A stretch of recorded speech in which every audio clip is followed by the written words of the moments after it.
All right, now I have to make sure I look good and say all the right things because I'm videotaping myself. Just double checking, yeah, it's on. Okay, all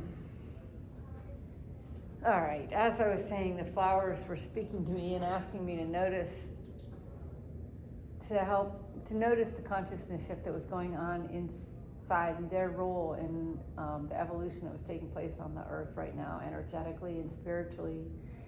And I was drawn to take their pictures, and so I first started with my iPhone camera alone and dove in, and the more I saw, the more I wanted to see, and so I added lenses to my camera and used other software to kind of bypass, all the kinds of algorithms that Apple puts in their phones, and I started seeing, really deep information in between the petals, in between the stamens and all the little spaces in between, and how the energy shows up, even in a soft focus or in different lighting, depending on what the sun was going to do that day or the clouds, and the energy of the earth and how fresh the flowers were. And I just kept noticing that these flowers were creating this change. It was really profound. And so I initially started with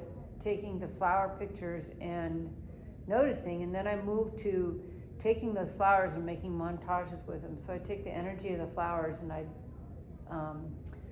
I superimposed it on pictures of the buildings. I live in Washington, D.C., so I took all the buildings that were kind of integral buildings that have been in some ways maybe downgraded or compromised over the years, like the Capitol building and the Supreme Court and some of the monuments like Martin Luther King and Lincoln and the Washington Monument, and all the little fights that have been over the monuments and what they represent, and all the different factions that have come around them. And I started, while these places are all empty during COVID, I started superimposing flowers on them, and I would make these flower grids, and take like hundreds of flowers and superimpose them on there, infusing the energy into these buildings. And that was one way I was kind of working silently, nobody really knew that. And then I started creating portraits of people. I would just find somebody randomly on the street that was wearing a mask and looking rather distraught or sad or just questioning life, how we all changed all our thoughts during COVID. A lot of people were afraid or not, just unsure. And these people would just appear to me, and I'd have a conversation with them. I'd ask if they'd like to be part of my portrait project, which I didn't even know was a project.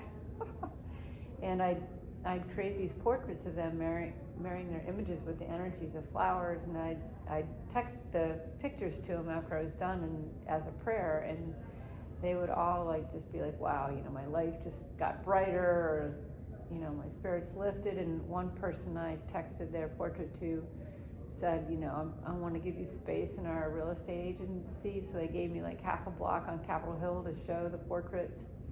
And so they printed them for me, and I had an ongoing show for like 8 months during COVID, and that was really fun. And some of the people whose portraits I took, we became good friends, and they were just total strangers,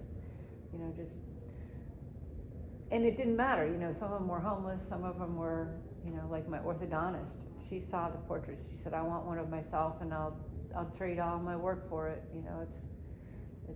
I did a 3 foot by 3 foot one for her. It was huge.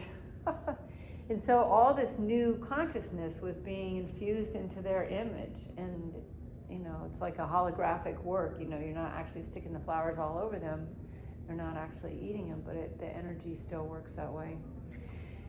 And so the flowers, I kind of was, as we moved away from wearing masks and the fear was lifting, I moved away from the portraits, and I started working just deeper into the flowers and trying to find more information from them and see the gifts. And he kept saying, share me with the world, share me with the world. So I brought them to these types of events to let people know, and I put them on Instagram. But basically my idea is like this is a peony here, and this peony has got, all kinds of patterns and waves and energy going on in here, and light, it's just like it's experimenting, it's moving, there's nothing like stationary about it at all. And I liked it because it had this little like seashell shape right in the middle of this one, like a little portal to another universe, which I often find the flowers have universes within universes. And for me, they can help us understand big truths, like we're all one, that we're all energy, we're all made of light, and they can help usher us into the new world. And I call them New Earth flowers because the New Earth is where we live from our hearts. And the old Earth is where we live mostly from our heads. We don't have the balance from our heart. And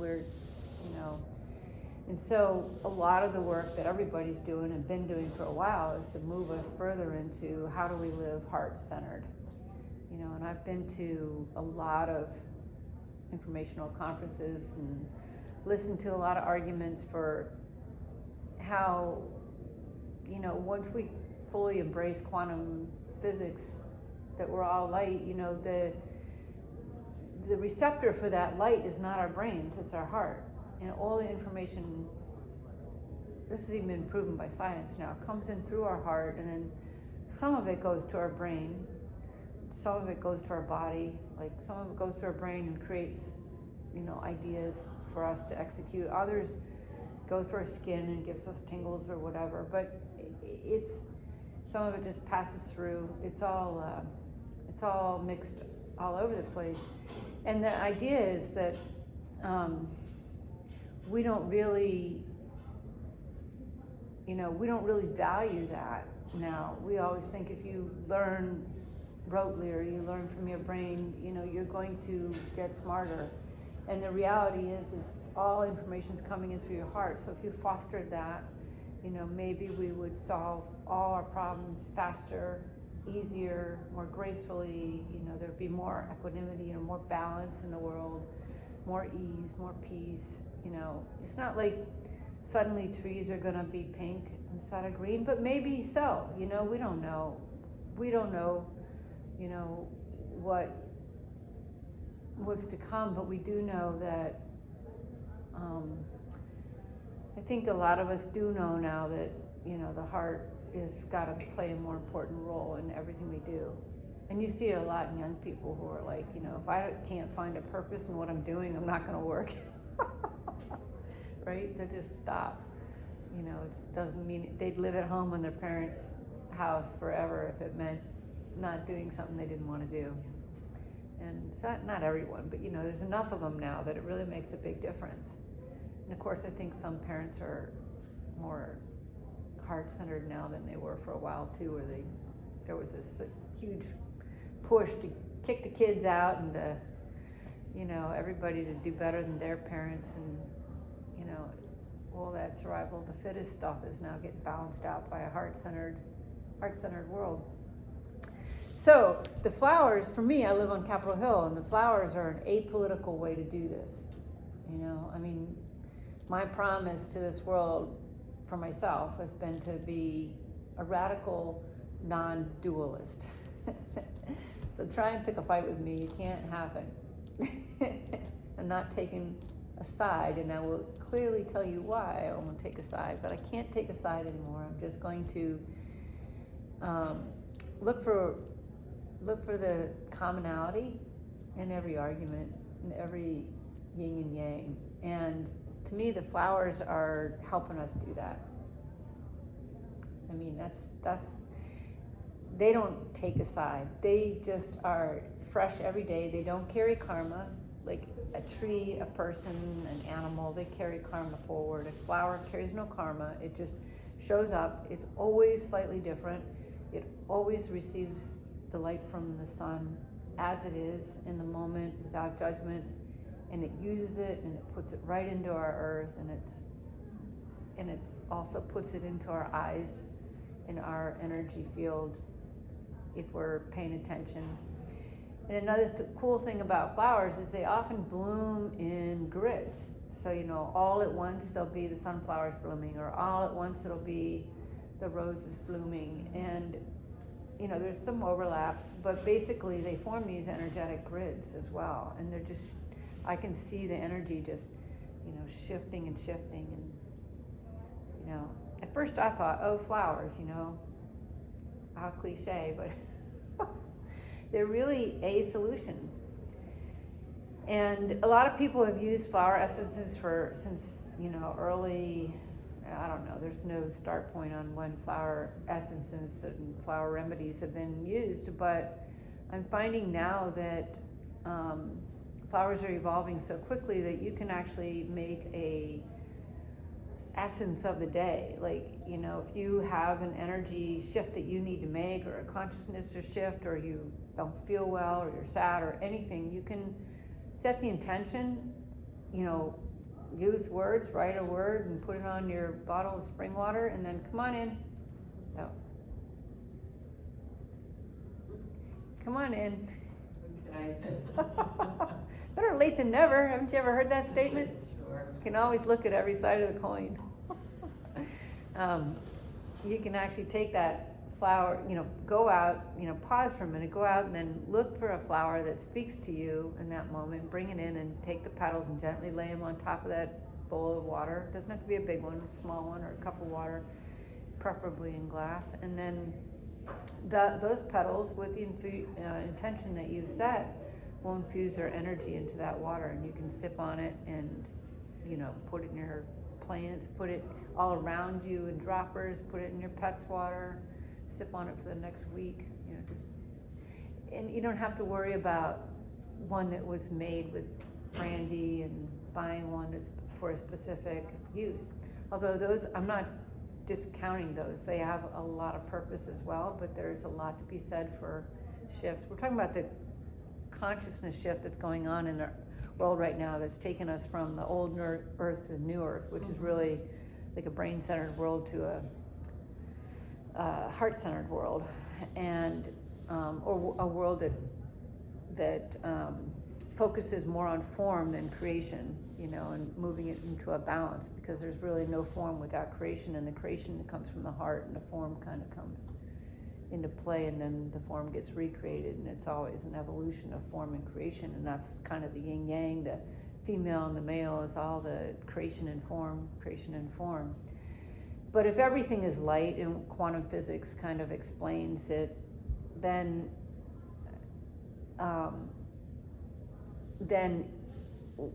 this is, a time of where things that can, convert light, like flowers do, can really facilitate us moving into the next consciousness, moving out of just using the brain and moving into the heart, where we can accept more information and live in a more balanced way, whatever that means for you, Easier to get help when you need it, all kinds of things. Easier to solve problems, easier to create the better solution for the earth, any of it doesn't really matter. It's all kind of interesting solutions that can come out of it. But flowers, for me, have been calling me in to notice this consciousness and share it with others, and use my camera to do that. And so that's why I've been taking these pictures. We talked a little bit about this peony and how you could see all the energy moving through it. And to me, all this energy is brand new energy. I mean, this is, of course, a picture that was taken this year, so the consciousness of this peony is going to be a different consciousness than a peony from like 10 years ago or something like that, even, because it's taking fresh information right from the sun and putting it into the ground and putting it into your eyes and sharing it. Oh, you made it. I made it. Sorry to interrupt. No, that's all right. Better late than never. As you can see, you're my third class person. So I have recipe on the back of this thing too for just making your daily flower essences. If you want to infuse your flower essences in brandy or brandy or glycerin or something, and keep them for a long time, you can learn that on a million sites on YouTube. But not many of them talk about just making a flower essence for the week or for the day.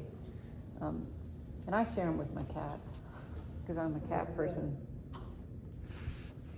And sometimes I have fun with it too. Like there's this, I know this is really tiny, but this is like what I call a grid of Queen Anne's lace. It's a small grid, but it's a small field, and the Queen Anne's lace, when flowers bloom all at once, they kind of create an energetic grid that covers an area. And this is down at the U.S. Botanic Gardens next to the Capitol building, which isn't too far from my house. And I went down there and I couldn't believe what was happening to me when I was photographing the Queen Anne's lace. And then I looked it up, and it was like the little queen that's in the middle of those flowers. Have you guys ever stopped to notice the queen in the Queen Anne's lace? Well, they have, let's see, these are all really little, but this is too little. But it's an invasive species in this country, but it's a flower that grows in every dirt patch in this country practically. You find them on the sides of the roads everywhere, from, I don't know if they go all the way to Florida, but way up to Alaska you'll find them. And they were named after Queen Anne because she was a major tatter, which is the weaving of lace. And she spent, I don't know why they named the flower, I mean, they named the flower after her, but I kept thinking, it's like this little queen is in the middle of this thing, and she's tatting light lace, like not just lace, like the formation of it. And so I got really excited about it, and I kept finding like different ways to look at the light coming through the Queen Anne's lace. And I saw all these little sparks of energy coming out. Here it's turning to seed. Even like the single flowers have little antennas on them that are like reaching out.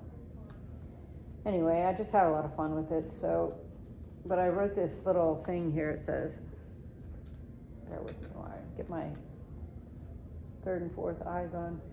Queen Anne tats strands of light from the sun in every moment it is given, creating an ever-expanding, divine lacy network around the earth. She shares it freely with anyone who gazes upon her intricate beauty, and softly for all others. She appears boldly in each flower to remind us we are all tatters of light. And I kind of like that because it does remind us that everything we're doing is creating energy too. I mean, that's really what it all boils down to. And, are you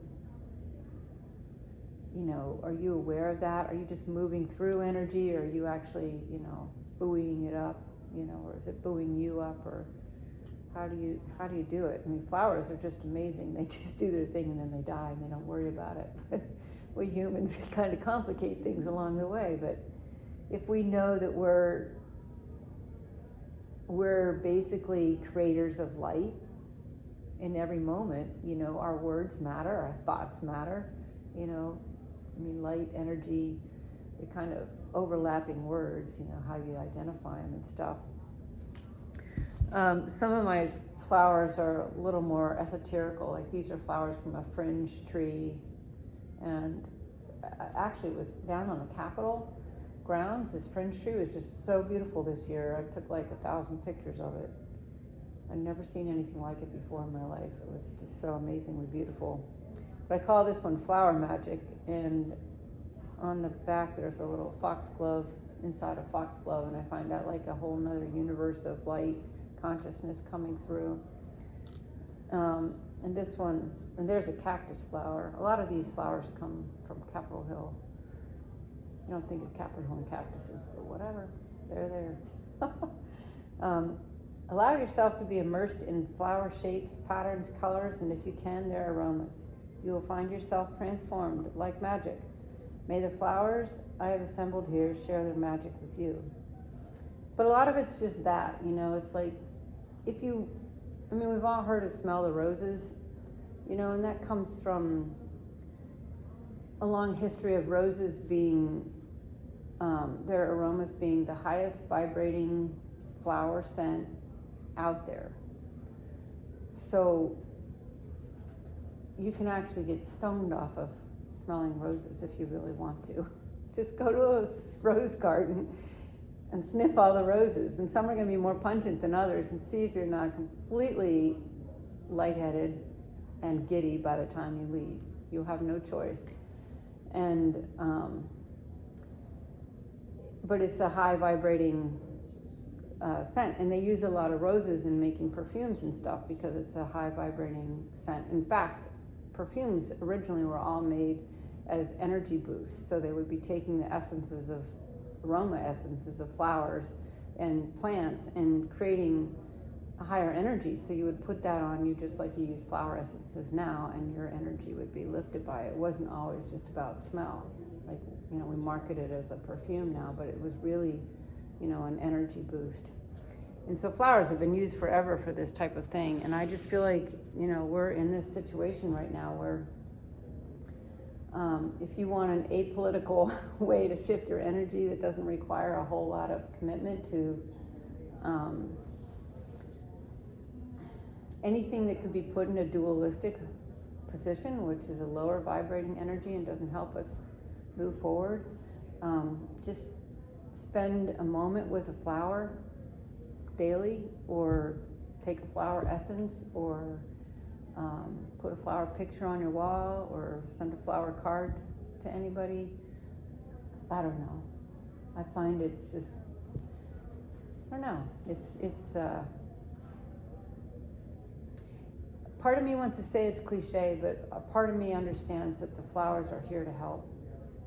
And I think if you take a picture of just the whole flower, like just a regular flower, like just a picture of a rose, you look at the rose and you don't consciously notice the other messages that are taking place. And I think that's why, like, this is a picture of a yellow rose, and you're not really looking at the rose here. You're kind of looking at the colors and shapes and maybe the other information that's in there. But it doesn't have to be something you look at either. It can be something that's passive, you know? Like, a friend of mine has this one, a small print of this one on her, just on her, some shelf in her house, and she says every time she gets a little, like, wound up, she looks at it, just glances at it, and she's like, oh, wait a minute. Time to pause, you know? I mean, it's just something, I mean, there's so many ways to do things in this world, but I want people to know the flowers are here to help, and they're actually doing a lot for us, whether we notice or not. And it's just a big gift, you know. I think Darwin called flowers an abominable mystery. They couldn't figure out why, like, who cares? Like, why did we evolve to have flowers? I mean, we can kind of make sense about what flowers do and how they pollinate and make seeds and stuff, but a lot of plants can regenerate without doing the specific flower thing. It's just like, why so many flowers, and why do they evolve into so many kinds? And some of them don't really do much other than just flower endlessly and produce very little seeds, and he couldn't figure it out. So I don't know. That's my story about flowers. Don't ask me what I'll be into in a year from now, but the flowers have been my friend all through COVID, and they're still my friends. So, do you guys what are your relationships with flowers? Well, you talked about your interest in flower essences. And you know, the guy behind you is a healer now. Yes. I don't know what his relationship to flower is, but he knows about energy and moving it around. Well, you definitely enlightened myself in just a little bit of talking that you just gave. I was blown away at what you were saying. And I love flowers. I mean, they're just, I never questioned why. I'm like, you know, why not have them around? I'm a beekeeper myself too, so Okay. that's another reason I will plant just all kinds of different flowers, just try to get wildflowers or anything to give them more light to live on. So, but never really thinking of the flower, I was thinking of the animal, in other words, the bee. And so you just kind of blew me away on what you were saying there. That was an eye-opener. They just recently were able to measure some of the energy fields around flowers, and they're trying to guess that has something to do with why bees are attracted, how bees find them. I don't really know how they know about energy versus eyesight, but but they have just gotten to the point where they're actually starting to measure the energy fields of individual flowers. But next time you look at your flowers, look at them and see if you can notice like the grid that they create too. You know, without a camera lens, it's hard to see some of these deeper details and stuff like that, but you can notice how they're putting out an energetic grid that covers an area. That's why I think all these mowed roadsides are disaster, you know, and they could be putting flower grids everywhere like they do in Europe and stuff, and really helping the world a lot more by not mowing. We're mowing once a year. I never thought of flowers again, but more like the trees. It's a network system. There's like a main mother tree. And Okay, helps feed you're welcome. and do Thank you. everything else. So I'm curious with what you just said. Does the flowers do the same? I'm sure they haven't. Well, the trees and the flowers are very different. They're very similar, but the trees are doing, you know, they've studied trees a lot, and the trees have a lot to do with our air quality and our ability to breathe, and they have communications underground as well as overground, and they have all these major networks, but they also carry a lot of karma. And so they have memory of years gone by and things that have happened, and you know, the older the tree, the more it does for this world, but also the more karma. And they also have all their own aromatics, and like a good share of our pharmaceuticals came from trees or come from trees. So trees do that, but flowers are like brand new consciousness all the time. Like they open up, a lot of them only live half a day or a few hours, or they only live at night, or they only live a few days or a week, and then they, you know, they close up and they've done their work. And so they're this, you know, and you look at like a buttercup comes up and it has these really reflective petals, you know, and it works almost like an oven, like one of those ovens that you can get and put together and cook from the sun. It works almost like a little oven, and it creates like, you know, they don't have an exact measurement on it, but a ton more energy than it's coming into it. And it's kind of converting it into all these bizarre colors, you know, these nuances of gold that are like shooting out. And so it's doing something very different than trees do in a way. And it's not the chlorophyll, it's not making us breathable air at all, which maybe would have solved some of Darwin's questions early on, but it's actually creating a different contribution to the quality of what's going on. And in my reading on it is it's actually more of a conscious shifter for us. Like the trees are helping us live here a high quality life, and they also provide a lot of energy, like forest bathing and all that stuff. But the flowers are actually coming and taking the sun right away, converting it, using all kinds of different colors and all kinds of different shapes and patterns, and they're done. And they're pulling that, they pull it right into the earth, and they, you know, share it with anybody who's looking at it. And it's instantly like little pops of new creation all the time, which is different than the trees, which is more of a slow, steady, you know, stayed, you know, we can't live without the trees, but we can't evolve without the flowers almost, you know. It's like they're doing more for evolving us, and the trees are doing more for our quality of life. So it's not like you can live without one or the other. It's just more like flowers have never really been given that credit before, though. And now as they're starting to understand, I've done extensive research on this. I cannot find hardly a single paper done on what flowers actually do for us. But there are starting to be more and more of these scientific studies that show, like even NASA right now, or I don't know if it's NASA, but NASA's incorporating it. There's solar companies out there now who are studying flowers and realizing that the way they synthesize light is extremely efficiently, and none of it is uniform. So they're creating these solar panels now with the non-uniform surfaces that mimic the rose is the one they're using the most right now to study. So they're looking at these roses under microscopes and seeing their extremely efficient use of the sun and extremely irregular shapes. And they're creating these solar panels now with irregular shapes and finding that they're finally getting like much more receptivity and conversion of the sun, because solar panels are extremely inefficient, which is one of the reasons why they're not used everywhere yet. Because if they could use 90% of the sun that they captured, one solar panel on our roof, we'd be good. Maybe two, you know, and they'd be used everywhere. But we're at what, 12%, 20% sometimes on good ones. So the flowers are like interesting when you really get into them, but mostly it's just, man, they can, you know, they're doing a lot for us. For some reason I've been called to tell you guys that. They're taking us from the old earth to the new earth. They're taking us out of our brains and into our hearts, you know, and it's not that our brains won't be useful anymore, but they'll be a tool of our heart instead of the tool that we try to force everybody to use. And, you know, I was at a seminar in Mexico by Heart Math. You guys have heard of Heart Math? You heard of Heart Math? You probably have. Heart Math is a group that uses a lot of science to prove that